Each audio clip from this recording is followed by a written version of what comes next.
Peace, everybody. Now, getting into the Sagittarius video of how the signs are misunderstood. Now, Sagittarius, first of all, is a fire sign. So, fire signs are visionaries in a lot of different ways. We're dealing with the eyes, which is why Aries also being a fire sign, what I'm saying, is also ruled by the head. And guess where the eyes are at? The head. So, visions and being able to see certain things that other people don't see is part of the whole archetype of the fire element. However, with here in Sagittarius, we are dealing with the mutable fire. Meaning this is fire, this is adaptability. This is you being more of a chameleon in this kind of energy signature. So it's like Sagittarius in general is more of a chameleon when it comes to the way other people express themselves. This is why Sagittariuses are known as wise and knowledgeable in a lot of different ways, because they have been able to see the way other people have expressed themselves to a point to where they know if they were to express themselves in this kind of way, they'd be like, based upon the meaning and reasoning I've already put on this particular situation and the way this experience plays out and everything like that, yeah, I'd rather not go through that and everything. So what I'm saying, this gives Sagittarius a broadened horizon of everything that's going on, and this is how it can be open-minded and not be too curious and foolish like its opposite sign, Gemini, and fall into certain traps that may be detriment to the Sagittarius. Now, when we get to like the planets, there's no rule. There's no exaltation, nor is there any fall in Sagittarius. This also is going to play out the energy of Jupiter is home and Mercury is away, detriment, debilitated, or at work. Whereas Jupiter is home, relaxed. What's it called? Dignified. That's another word for it. Jupiter is dignified in Sagittarius. So this is going to play out energies where Sagittarius is, like I said, Sagittarius is a very wise energy, you know what I'm saying? Expansion, when we deal with medical astrology, wherever Jupiter is, it's going to fatten it up and everything like that. So if you got Jupiter in the 8th house or the 7th house, you may have a fat ass or some shit like that, you know what I'm saying? Or a big dick or a big pussy or some shit like that, you know what I'm saying? It could play out in a lot of different ways. Or when we get to the esoteric aspects, you like to expand a lot in like the esoteric realm in general. The 8th house, the realm of keeping things behind closed doors. There may be secrets that end up growing over time based upon like more weight and more depth being added to a secret based upon you not showing it at the right time and everything. It could play out like that too. But all these different alignments have different elements, different layers to them also. It doesn't just play out with one energy. It can play out in multiple ones. But in general, Jupiter is a very expansive kind of energy. So that's wherever Sagittarius goes, it's able to like the traveling energy, adapt into new vision. So it's able to see new sceneries. It's able to see new beautiful sceneries, green, luscious islands. If you're going to the islands, traveling to the islands and everything. I'm saying if you're stuck seeing the same old gray buildings every day or the same suburban neighborhood every day and everything like that, or the same country road or the same, old potholes in the road, houses all torn down kind of environment, I'm saying, being able to expand your vision, being able to see new places and everything. That's how, that's the Sagittarian archetype in general. Able to bring forth new experiences to itself and be able to express this to other people. Now, Mercury being away in Sagittarius is going to play out where Mercury is a very fast planet. It's a very curious planet. It's a very young planet. It's the youngest planet in the solar system, actually, because it's the smallest. It being the smallest planet means that it's the most naive in a lot of different ways. So it's kind of like Jupiter, which is new experiences, and Mercury, which is just the small little details of a particular situation.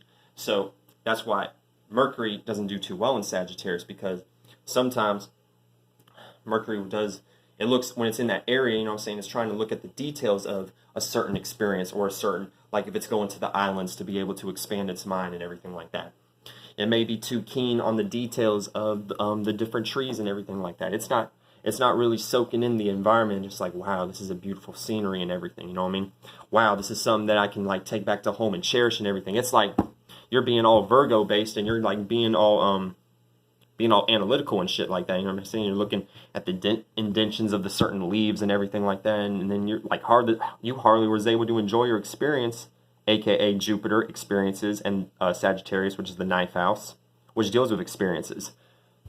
You just wasted your time, basically. You didn't even soak into the fire of the Jupiterian energy of expanding your horizons. You looked at one little keen detail of a tree, and you missed the dolphins swimming in the oceans. You missed the big sea turtle or some shit. All this kind of energy plays out. Now, to get to understand how Sagittarius is more misunderstood, we need to get into the other energy signatures, which is Taurus and Cancer. So briefly running down Taurus and Cancer. And the reason is, like I say in the other videos, is because the opposite of Sagittarius is Gemini, and the two signs next to Gemini are Taurus and Cancer. So Taurus is ruled by Venus. Now, Venus is the planet of appreciation. This is also dealing with aesthetics. This is also going to be dealing with the energy of you receiving either beautiful words, gifts, or just that's the word, serenading somebody to a certain degree. Caffeine free. So, but I still might get the hiccups, so it's all good. So, let a little bit of that air out. So, like I said, Venus is a very love, but this is, like I said, appreciation in general, and even also compensating energy, you know what I'm saying? Even if a person is getting on your nerves, you still play out the energy, that Venusian energy, based upon how much Venus you have, or how much Taurus, Libra, or Pisces, 2nd, 7th, or 12th house you have in your chart will be based upon how compromising you are in general. Now, or how lazy or indulgent you may be in certain situations in general. But that's not the point. Anyway, so Venus, this is the feminine side of Venus, meaning that Tauruses like to receive gifts. Yeah, they like to give gifts too, but they're definitely more at home when they're like, you know what I'm saying, just receiving their fruits of their labors and everything like that. The things that they worked on, you know what I'm saying? It's kind of like, man, I really worked hard for this. Yes, I deserve this kind of energy. You know what I'm saying? It kind of plays out like that with Tauruses. The moon is exalted in Taurus. Now, moon being exalted in Taurus means that Tauruses may have the tendency to overreact due to it being more of a stability-based kind of energy, Taurus, the 2nd house, which is you planting a seed and giving this fruit, whether it's esoteric blueberries, fruits, sheep wools, eggs, milk, cheese, whatever it is, you know what I'm saying? Whatever fits a certain particular person's needs at the time, you being heavily in that Taurian energy, you'll be able to play that out and everything, especially if you have a stellium there, you know what I'm saying? You probably inherited a farm if you have a 2nd house stellium and everything like that. Or even if it wasn't a farm, it was some sort of maybe family business. Well, that would actually kind of be, no, actually that would be the 2nd house in a lot of different ways, because the 2nd house deals more so with the family energy and everything, because it sextiles the 4th house, and the moon is exalted in Taurus too. But getting back on track, Tauruses may overreact because they may be in an unstabilized situation. That's not a word, but they may not be feeling stable, but due to them not paying a bill on time, or, you know, kind of shit that's blocking in their way, so they may tend to overreact. Now, Mars is, Tauruses don't really like to base itself upon its own intent and everything like that, because it's so willing to, you know, work with everybody else. It kind of feels guilty if it tries to do shit based upon its own self. It'll feel selfish, feel guilty and everything like that. So you gotta be careful. These aren't bad energies. It's just Tauruses based upon these 4 planets making a cross in the Taurus energy signature. Venus is just more righteous here. Mars is just not genuine. It just doesn't do well. You know what I'm saying? It's just like in real life. Some people don't vibe well in certain locations and environments based upon the energy that they went through and the experiences that they went through and everything like that. Astrology in real life, well, astrology is real life. So I don't even know why I was about to say what I was about to say. So Uranus falls in Taurus also. So Tauruses don't really like dealing with change because, once again, they're a stable sign. So you mean to tell me we got to move? We got to build a new side of the house? Man, we're good where we're at right now. Man, we already put in the work to build this new house and everything like that. Why do we need to put an extra house on the side? Can we please just chill out? Can we please just indulge in the house that we have now? Please. Now, anyway, and now let's talk about Cancer. Now, Cancer is ruled by the moon. And also, okay, reversing myself back to Taurus, we're dealing with fixed Earth. So Earth is practical. So that's why I said Tauruses like to be stable and they like to be realistic when it comes to things that they value and their five senses. So it's like, okay, I got the right foods I need and everything like that. Okay, cool, that makes sense. I got a house, that makes sense. I got bills to pay, that makes sense. I mean, my bills are paid, that makes sense and everything.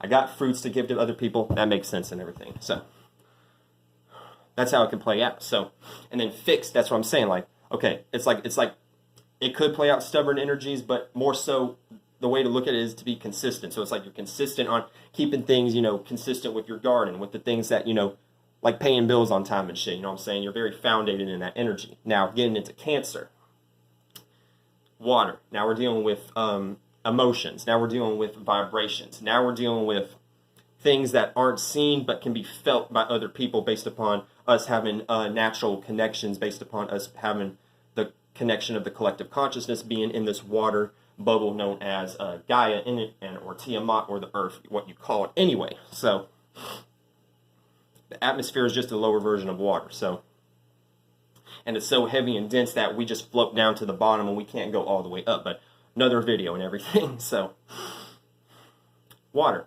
vibrations. First of all, this is cardinal. God damn it. Okay, I'm going to make a part 2. Sorry, y'all.